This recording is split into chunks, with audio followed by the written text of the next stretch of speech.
Welcome to Spotlight Sessions, where we shine What's a light your story? on incredible impact. What does accessibility mean to you? What's your mission?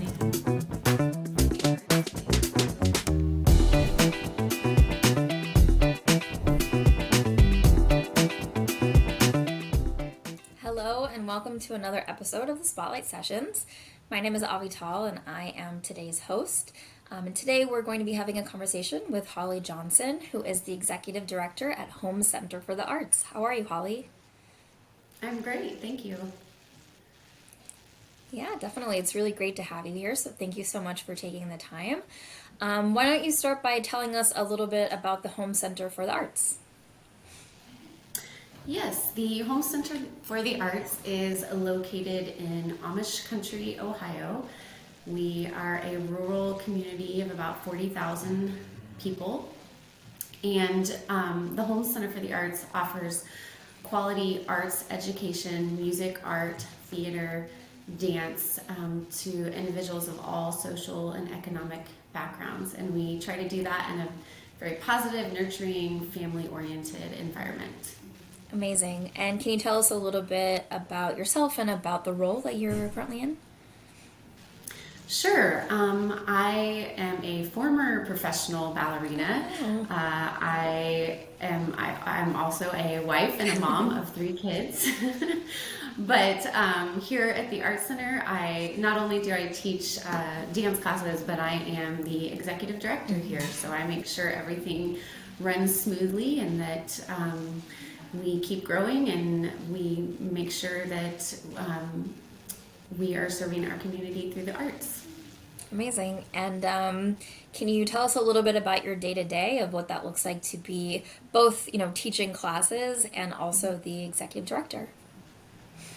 Yeah, so we run our organization a little bit differently. We are still fairly young, only 7 years in existence. And all of our administrative staff also have another role in the organization. So while I am the executive director and that takes up most of my time, I do spend about 10 artistic hours a week. So when I'm not here in the office working on administrative things, then I am teaching or directing dance classes. And we think that is especially important in the arts world because most arts administrators got into it because they were doing something in the field of arts. And if we aren't able to practice our art, we get a little bit grumpy and we kind of lose focus and lose the vision of what we want to do. So still having a little bit of our foot in the door on the artistic side helps us to be more passionate and to be able to better serve on the administrative side. Yeah, definitely. As somebody who spent probably around 12 to 15 years dancing ballet, I can definitely agree to that. I don't work at an organization that is focused in the arts, but definitely sticks with you when you have that passion. So that's really great. I feel like it also helps you really remain connected with the people that you're serving as the executive director. So just great on so many levels that you have that opportunity to dance and to teach dancing. Yes, I agree. That's amazing. And so are there any specific accomplishments that come to mind that you're most proud of, whether that being with the organization from the time that you're there or you personally? We'd really love to hear about that. Yeah, so I think there are a couple of things we're proud of. That we have grown really, really quickly. So the fact that we have an art center in a very rural, very Amish Mennonite community is really incredible. When I moved here 15 years ago, I thought there would be no arts. And I kind of thought that was something that I was leaving behind. And as soon as I got here, people started asking me to teach dance. And that's how I started in the arts in Holmes County. Just started teaching some classes, and it really blew up overnight with very little marketing. It was all word of mouth. Yeah, that's awesome. And then when we got too big to just, I was really just teaching out of a hotel fitness club in town. And when we got too big to be in that space, that's when the Art Center was born, because we said, well, you know, we want to have this really great program, but we don't want to, we know that we cannot charge what a big city does because people won't pay that here. We know that we have quality teachers. You know, how can we grow our business and give our students access to more? And that's where the nonprofit came in. We knew we'd be able to accept donations and apply for grants.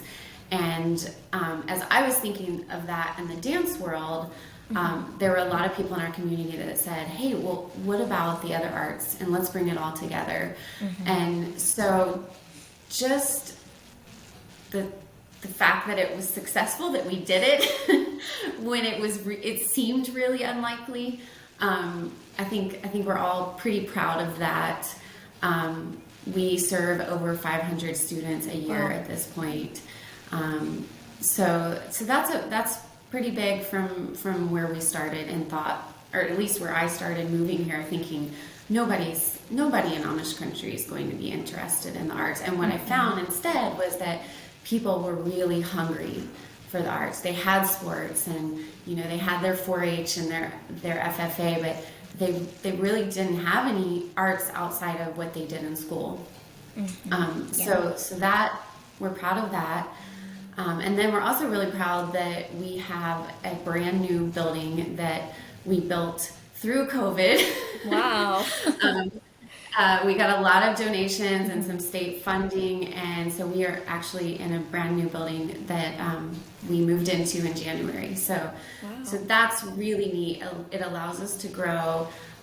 We were operating out of a really old church building that just didn't have enough space for everything. So now we can actually hang artwork, and we have enough space to offer more classes. You know, and we're here today talking about accessibility. That the old building was not accessible to people with special needs.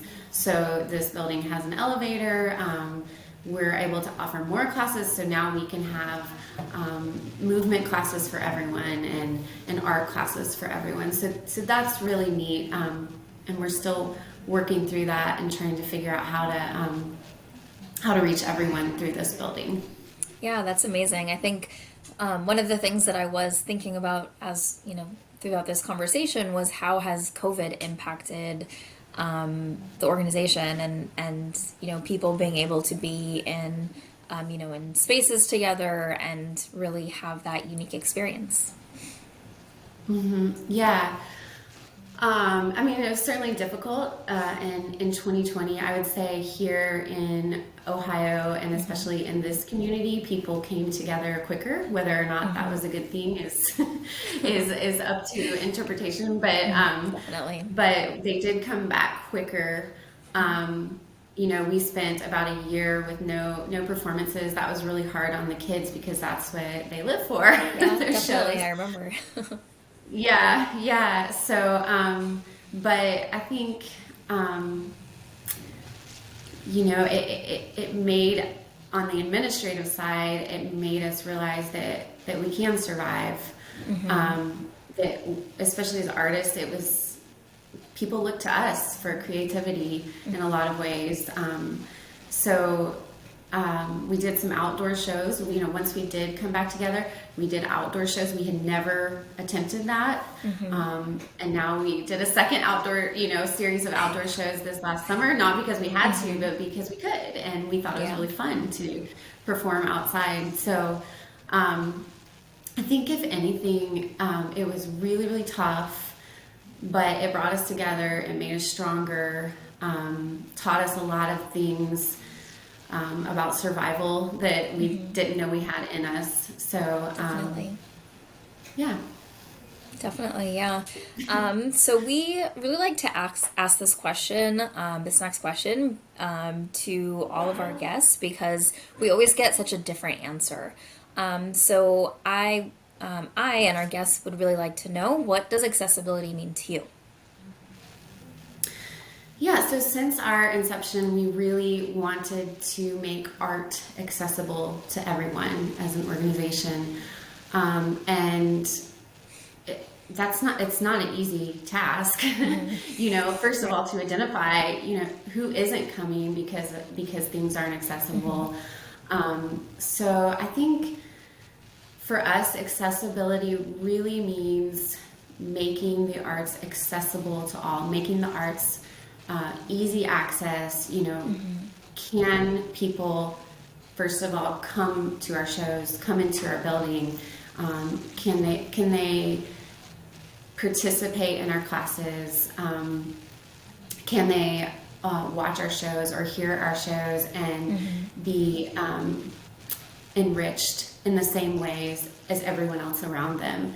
And so we don't want anyone to say, well, we can't come to a show because A, B, and C, or we can't participate in this class because we won't fit in for this reason or that reason. So, and there's a lot of reasons out there that people may feel that way. So trying to identify everything and make it easier for everyone. Not an easy task, but we're working on it. Yeah, definitely. And if you had one message to the business community, what would that be? I think just remembering how important community is, and that community isn't just people that look like you, that behave like you, that think like you. Community is everybody, and so if you're limiting your business or your organization to just one demographic, then you're really not impacting as many people as you could. So being compassionate, being empathetic, I think those are some things that have gotten really lost in the last couple of years, and I think we just really all need to reassess, say, hey, there are people that don't think like me, and there are people that have limitations, and how can we really become a community again and work together to accomplish specific goals? Definitely. And if any one of our listeners would like to get in touch, get involved, how can they go about doing so? Yeah, if they'd like to get involved, they can email us. We have an email address that is info@holmescenterforthearts.org. They can give us a call. We have a website, holmescenterforthearts.org, where they can find any information on contacting us or our classes, our performances. Amazing. We'll definitely put all of that in the show notes. And Holly, I just wanted to thank you one more time for being on the show. It really was a pleasure to have this brief but really meaningful conversation, and I look forward to our next conversation. Okay, thank you.